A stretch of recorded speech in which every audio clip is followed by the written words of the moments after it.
Hi everyone, welcome to agri world and बोल सकते हो एग्री विद निमोनिक, क्योंकि अगर कहीं पे कुछ कन्फ्यूज़न आ जाती है, कोई बड़े वर्ड आ सकते हैं, कुछ ज़्यादा ही रिसर्चर आ जाते हैं साइंटिस्ट के नेम, तो वहाँ पे हम निमोनिक से उन्हें याद करने की कोशिश कर सकते हैं। सो आज के इस लेक्चर में हम पढ़ने वाले हैं सोरगम ज्वार के बारे में, जिसका बोटेनिकल नेम होता है सोरगम बाइकलर और क्रोमोसोम नंबर होते हैं 2 and 20। और इसकी जो फैमिली होती है वो होती है ग्रैमिनी, या फिर आप बोल सकते हैं इसको पोएसी।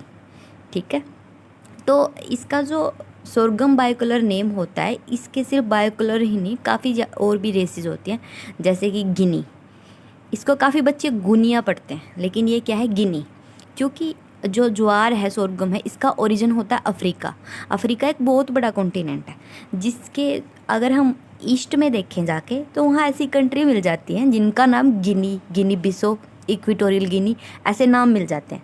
तो ये क्या है, इसकी प्रोनाउंसिएशन गुनिया नहीं है, गिनी होगा।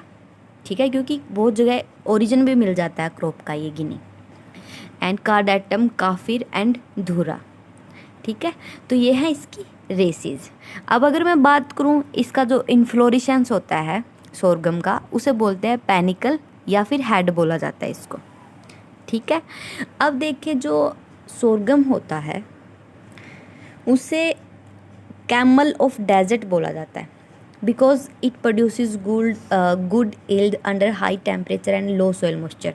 कैमल किस में मिलते हैं, डेजर्ट में मिलते हैं। क्या डेजर्ट की खासियत होती है, कितना तो वहाँ टेम्परेचर हाई होता है, ऊपर से उधर मॉइस्चर भी नहीं होता है, तो वहाँ सस्टेन कौन कर पाता है, कैमल कर पाते हैं। तो उसी वजह से इस क्रॉप को भी क्या बोला जाता है, कैमल ऑफ डेजर्ट, क्योंकि इसके अंदर भी सस्टेन करने की एबिलिटी है कि हाइयर टेम्परेचर होगा। कितना, अगर हम नॉर्मली टेम्परेचर की बात करें तो 26 से 30 डिग्री सेल्सियस इसके लिए ऑप्टिमम होता है। अगर मिनिमम की बात करें तो 8 से 10 हो जाएगा, ऑप्टिमम की बात करेंगे तो 32 से 35 हो जाएगा, और मैक्सिमम 36 से 38 डिग्री सेल्सियस हो जाएगा। लेकिन अगर हम इसके भी हाईएस्ट लेवल की बात करें, हाइयर लेवल की बात करें, तो ये जो क्रॉप है ये 40 से 45 डिग्री सेल्सियस को भी सहन कर सकती है, इतना ज़्यादा टेम्परेचर हो। तभी तो इसको बोला जाता है कैमल ऑफ डेजर्ट बोला जाता है इसको। ठीक है, एंड देन अगर हम देखें कि जो सोरगम क्रॉप है फॉर फॉडर पर्पज, यानी कि अगर एनिमल को खिला रहे हो, ठीक है, इसके कुछ वो होते हैं ग्रेन पर्पज से होता है, जिसको ह्यूमन कंज्यूम करते हैं ग्रेन को।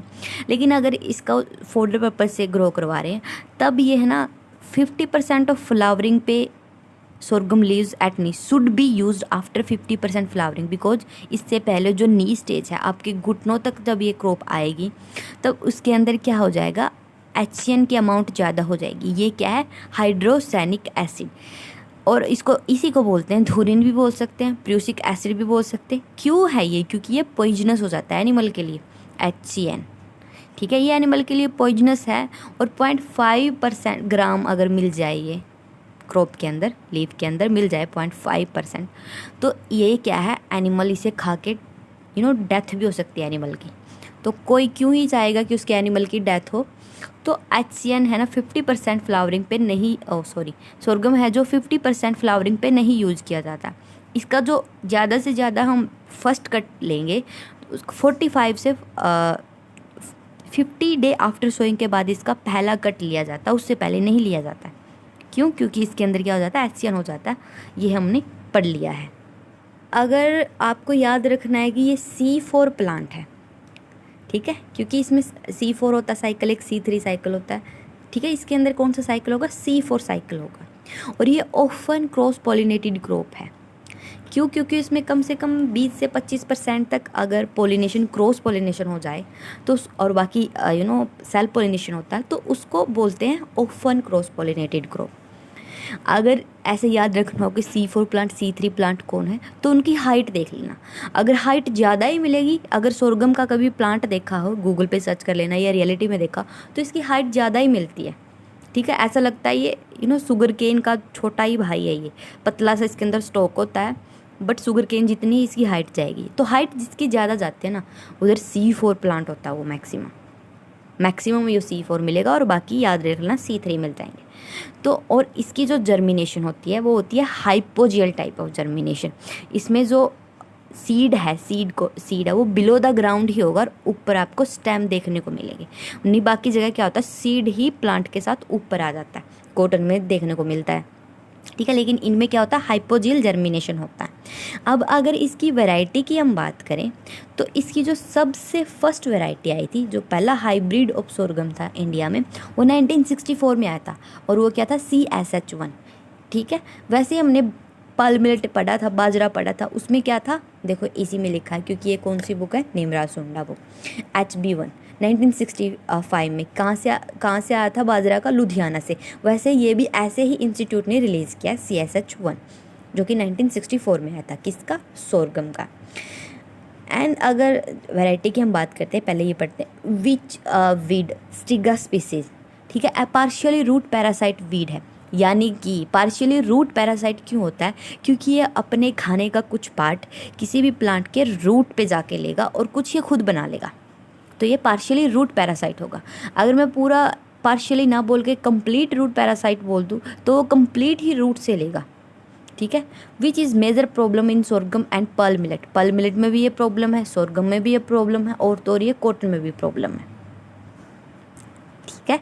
एंड अगर नेक्स्ट मैं एक बात करूं कि वैरायटी जो हम पढ़ रहे हैं, तो जो best high yielding variety of rabi है, देखो जो ये क्रॉप है रबी सीजन में और भी अच्छी ग्रोथ दे देती है, बट मेन पर्पज़ क्या होता है इसको खरीफ में लगाने का, रबी में ना लगाने का, वो होता है वाटर, ठीक है। क्योंकि अब जो रेन है उसी का पानी मिल जाता है, और रेन का पानी इतना बेनिफिशियल क्यों होता है, क्योंकि हमें पता है इन्वायरमेंट में नाइट्रोजन कितना होता है, अप्रोक्स 78% नाइट्रोजन होता है, और वही नाइट्रोजन कुछ पानी के साथ मिलके नीचे आ जाता है, ठीक है।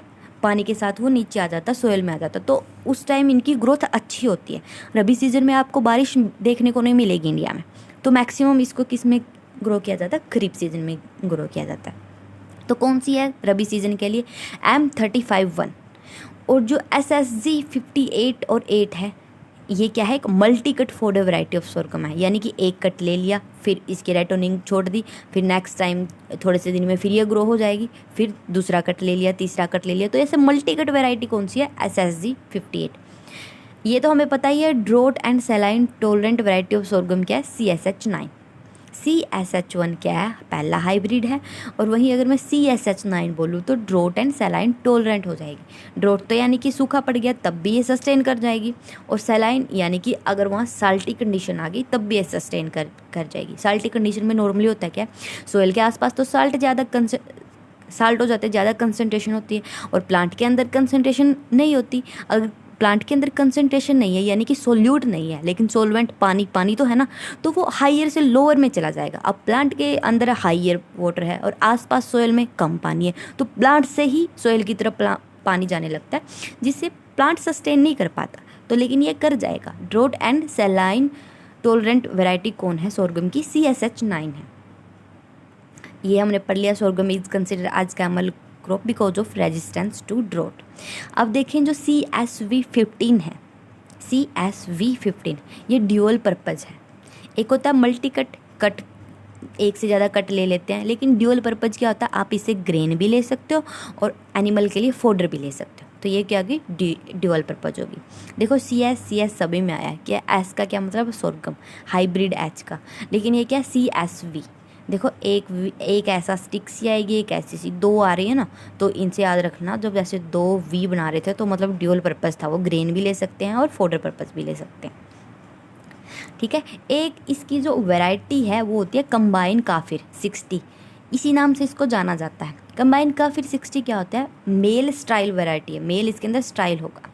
क्यों, क्योंकि ये दो जगह से दो वैरायटी से मिलके बनी है। K60A ये काफिर 60A और कंबाइन 78, इन दोनों से मिलके जो वैरायटी बनी है उसको वैसे तो बोलते हैं CSRS 610, ठीक है, लेकिन इसको इन दोनों को मिला के ही बोल दिया जाता है। ये कंबाइन हो गया, ये काफिर हो गया, इन दोनों को मिला के ही कंबाइन काफिर 60 बोल दिया जाता है इस वैरायटी को, ओके। एंड अगर एक और वैरायटी होती है जिसको बोलते हैं पूजाचरी। हमने मल्टीकट वैरायटी ये देख ली है, फोडर वैरायटी ऑफ सोरगम, लेकिन एक पूजाचरी होती है, वो भी एक मल्टीकट वैरायटी होती है। और एक होता है CSH, यही CSH 13 लगा दूँ आके, CH13। ये क्या है, ड्यूअल कट। एक कट ले लिया, दूसरा कट ले लिया, बस उसके लिए ये बेस्ट है ड्यूअल कट के लिए। एंड एक अनदर वैरायटी होती है जिसको बोलते हैं मीठी सूडान। अगर मीठी सूडान वैरायटी ही पूछा जाता है, ये क्वेश्चन ही आता है कि मीठी सूडान किसकी वैरायटी है, तो ये भी किसकी है, सोरगम की ही है, जो फोरेज पर्पज़ से ली जाती है। अब अगर मैं सीड रेट की बात करूँ, यानी कि सीड रेट मतलब कि पर हेक्टेयर कितना सीड सो करना पड़ेगा, ठीक है। तो अगर हम कॉमनली यूज़ कर रहे हैं, कॉमन्स, एक होता फोडर पर्पज़, एक होता वैसे ही कॉमन पर्पज़, यानी कि वैसे ही ग्रेन के लिए, तो कॉमन पर्पज़ है तो 10 से 12 kg लगेगा। लेकिन अगर आप फोडर पर्पज़ से लगा रहे हो, एनिमल के लिए लगा रहे हो, तो 40 से 50 kg पर हेक्टेयर रिक्वायर्ड ही होता है। इतना ज़्यादा लगता ही लगता है, क्योंकि अब आप ये नहीं देखोगे ग्रेन क्या, अब आप देखोगे कि वहाँ पे ग्रीनरी कितना है, इल्ड कितनी है, वैसे ही, क्योंकि अब हमें चारे के लिए चाहिए, क्योंकि जितने भी एनिमल या फैलोज आपके पास है उनके लिए चाहिए, तो 40 से 50 kg लग ही जाएगा। यहीं पे अगर स्पेसिंग की मैं बात करूं, तो इसके अंदर 45 से 12 सेंटीमीटर लग जाएगा। 45 से 12 सेंटीमीटर लग जाएगा। 45 क्या आता है, ठीक है, और 12 क्या आता है, एक होता है रो से रो, एक होता है प्लांट से प्लांट। अब 12 क्या होगा, प्लांट से प्लांट, ऐसे प्लांट से प्लांट क्या डिस्टेंस रहेगी, वो 12 सेंटीमीटर है। लेकिन एक होगा रो से रो, कितनी रहेगी, वो 45 सेंटीमीटर ही रहेगी, ठीक है। तो ये क्या होती है, इसकी स्पेसिंग होती है। अगर अब देखें कि डेप्थ भी तो होगी ना कुछ, ये जो सीड होते हैं इसके काफ़ी छोटे छोटे सीड होते हैं, तो उन छोटे सीड के लिए डेप्थ बहुत ही ऊपर तक रखा जाता है, इसको ज़्यादा डेप्थ नहीं रखी जाती, 3 से 4 सेंटीमीटर इसकी डेप्थ हो जाएगी सीड को प्लेस करने के लिए, सो करने के लिए, ठीक है। 3 से 4 ही ऑप्टिमम हो जाती है। और अगर हम देखें अब क्या रह गया कि इसके अंदर सोयल इसके अंदर क्ले लोम सोयल चाहिए, ठीक है, क्योंकि इसकी लेंथ जाती है काफ़ी अच्छी, तो ठीक है, उस लेंथ जा रही है तो वो गिरे ना, इसके लिए हमें क्या चाहिए, क्ले लोम सोयल चाहिए। बट क्या होना चाहिए, उसका pH 6 से 8 pH होना चाहिए। 6 से 8 pH होगा तो काफ़ी एक अच्छी कंडीशन मानी जाती है, क्योंकि एज यू नो कि ये सैलाइन और अल्केलाइन टॉलरेट तो है थोड़ी बहुत। अब 6 से 8 अगर हम 6 से 8 pH हम देखें, तो 6 से 8 में सैलाइन कंडीशन इसके अंदर ही आ जाती है, ठीक है। और एल्केलाइन क्या होता है, जिसमें बेसिक ज़्यादा, तो 8 से आगे वो चला जाएगा तो वो क्या हो जाएगा, एल्केलाइन कंडीशन, बेसिक कंडीशन चली जाएगी। तो 6 से 8 इसके लिए काफ़ी एक बेस्ट pH माना जाता है। उसके बाद अगर मैं बोलूँ ना, स्वीट सोरगम क्या होता है, यानी कि इसके अंदर जो सुक्रोज कंटेंट है, ठीक है, वो 10 से 12% मिलेगा, तो ये होता है स्वीट सोरगम। और ये सबसे पहले यूएसए से आया है इंडिया के अंदर, 1952 में इसको लाया गया यूएसए से। अगर ये यूएसए से 1952 में लेके आया, तो इंडिया में खुद एक all India coordinated research project चलते हैं, जिसमें बहुत सारे इंस्टीट्यूट पार्टिसिपेट करते हैं, या तो एक वैरायटी पे करेंगे या फिर एक क्रॉप पे ही करेंगे। तो उसको कहीं ना, जहाँ जहाँ इंस्टीट्यूट है, जहाँ जहाँ उनकी रीच है, वहाँ हर जगह उस वैरायटी को रिलीज़ किया जाएगा। वो जिस भी इन्वायरमेंट में वो सूटेबल होगी तो वहाँ उसको बाद में रिलीज़ कर दिया जाएगा। अब कहीं ना कहीं तो वो सूटेबल होगी ही इन्वायरमेंट के अकॉर्डिंग, तो इसलिए all India coordinated research project लाए जाते हैं, ताकि इनके फेल होने के चांसेस काफ़ी कम होते हैं, क्योंकि एक वैरायटी बनी है, कहीं ना कहीं तो वो सो की ही जाएगी, और क्लाइमेट भी उसका कहीं ना कहीं फिट हो ही जाएगा, ठीक है। तो जो पहला 1969 में all India coordinated research project आया था सोरगम पे, वो हैदराबाद में स्टार्ट किया गया था। किस पे, सोरगम पे। अब अगर थोड़ा सा इससे हट के हम बात करें, तो इसका जो टेस्ट वेट होता है, टेस्ट वेट, ठीक है, कि अगर मैंने 1000 सीड ले लिए, 1000 ही लेते हैं, 100 तो सीड इंडेक्स में लेते हैं, तो इसमें 1000 सीड ले लिए, तो उनका वेट कितना होगा, 1000 सीड का वेट होता है 25 से 30 ग्राम, ठीक है। ये याद रखना, ये काफ़ी इंपॉर्टेंट क्वेश्चन है, ये क्वेश्चन बार बार ही पूछा जाता है। तो टेस्ट वेट कितना हो जाएगा इसका, 25 से 30 ग्राम। अगर मैं बात करूँ वाटर यूज एफिशिएंसी क्या है इसकी, तो वो है 9। क्यों इंपॉर्टेंट है, क्योंकि वाटर यूज एफिशिएंसी सबसे ज़्यादा रागी की होती है, जो कि होती है 13 पॉइंट कुछ, और इसकी क्या होती है, वाटर यूज एफिशिएंसी 9। अब वाटर यूज एफिशिएंसी होती क्या है, water use efficiency as you know, efficiency कहता है कितना एफिशिएंटली वो यूज़ कर रहा है, जितना हम पानी दे रहे हैं उसको क्या उतना वो यूज कर रहा है, तो वही उसकी एफिशिएंसी बन जाती है। तो इसमें वाटर यूज एफिशिएंसी 2 वे से कैलकुलेट की जाती है, 2 वे से कैलकुलेट की जाती है। तो फर्स्ट होता है कि क्रॉप वाटर यूज एफिशिएंसी क्या है, सिर्फ क्रॉप के कॉन्टेक्स्ट में, और दूसरा होता है कि फील्ड वाटर यूज एफिशिएंसी। तो अगर क्रॉप वाटर यूज एफिशिएंसी की बात है तो कहाँ लिखूँ, अगर देखो क्रॉप यूज एफिशिएंसी की बात है तो उसमें क्या होगा, यील्ड देखेंगे हम, यील्ड कितनी आई है और बाय में इवेपोट्रांसपिरेशन और जो उसने मेटाबॉलिक एक्टिविटी की है उसमें पानी कितना लगा है। ठीक है, क्योंकि मेटाबॉलिक एक्टिविटी जितनी होगी पानी तो रिक्वायर्ड है, उतनी ही यील्ड बनेगी ना। ठीक है, तो यील्ड कितनी बनी है, और इवेपोट्रांसपिरेशन यानी कि प्लांट है, प्लांट से तब पानी लॉस होता है, स्टोमेटा के थ्रू पानी लॉस होता है, ज़्यादा हीट हो, ज़्यादा टेम्परेचर हो तो स्टोमेटा ओपन होते हैं और क्या होता है, प्लांट अपना कूलिंग बना के रखता हो, तो टेम्परेचर क्या करता है, वेपर की फॉर्म में पानी को लॉस कर देता है, तो उसको बोलते हैं ट्रांसपिरेशन। तो पानी लिया भी है रूट से तो ट्रांसपिरेशन भी होगा। अब वो तो क्रॉप ने यूज़ किया है ना, अब वो खुद के मेटाबॉलिक एक्टिविटी में यूज़ कर रहा है या फिर कूलिंग इफेक्ट के लिए ट्रांसपिरेशन कर रहा है। हमने तो ये देखना कि उसने कितना यूज़ किया है, हमने जो दिया है वो कितना प्लांट ने यूज़ किया। तो इसके कंपैरिजन में उसकी यील्ड कितनी आई है उसको बोलते हैं क्रॉप यूज़ एफिशिएंसी। और वहीं अगर मैं बोलूँ फील्ड यूज़ एफिशिएंसी क्या हो जाएगा, फील्ड में भी हम यील्ड ही देखेंगे, लेकिन अब हम पूरा फील्ड में कितना पानी दिया, एक प्लांट लगा है इधर, दूसरा इधर, एक इधर एक इधर। अब इसमें तो हमने ये देखा कि इस प्लांट ने कितना पानी लिया है, यील्ड कितनी आई है और इसका इवेपोट्रांसपिरेशन कितना हुआ है, और इसके अंदर जो एक्टिविटी थी मेटाबॉलिक एक्टिविटी उसमें कितना यूज़ हुआ, उसका कंपैरिजन किया।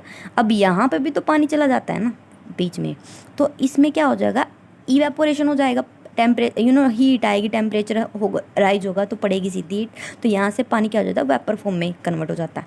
ठीक है, अब ये वेपर फॉर्म में कन्वर्ट हो रहा है, यहाँ इवेपोट्रांसपिरेशन हो रहा है, तो हम अब टोटल फील्ड में कितना पानी दिया और वहाँ से यील्ड कितनी मिल रही है वो चीज़ कैलकुलेट करेंगे फील्ड यूज़ एफिशिएंसी में, फील्ड वाटर यूज़ एफिशिएंसी में। तो इसकी जो वाटर यूज़ एफिशिएंसी है वो है 9, और जो वाटर यूज़ एफिशिएंसी होती है इसको मेजर किया जाता है यील्ड ले रहे हम कि कितने केजी यील्ड आई है पर सेंटीमीटर और पर हेक्टेयर के अंदर। ठीक है, तो उसको बोला जाता है, क्योंकि अगर हम सभी को कंबाइन कर देंगे फिर तो कंप्लीट एक हेक्टेयर की निकले आएगी ना, तो इसकी यूनिट बन जाती है क्या बन जाती है, किलोग्राम पर सेंटीमीटर पर हेक्टेयर कितना प्रोड्यूस हो रहा है। ठीक है, तो इसकी वाटर यूज़ एफिशिएंसी क्या हो जाती है सोरगम की, वो बन जाती है 9। एंड देन इसके अंदर एक कंसेप्ट होता है सोरगम सिकनेस का। सोरगम सिकनेस क्या होता है, जो इसके रूट है फील्ड में लगाया है, रूट से कुछ केमिकल एक्सक्रीट होते हैं, है ना, एक्सुडेटेड होता है, रूट एक्सुडेटेड क्या, सोरगोलियोन नाम का एक कंपाउंड होता है। देखो सोरगम से ही मैच हो रहा, ना अलग से याद करने की ज़रूरत है।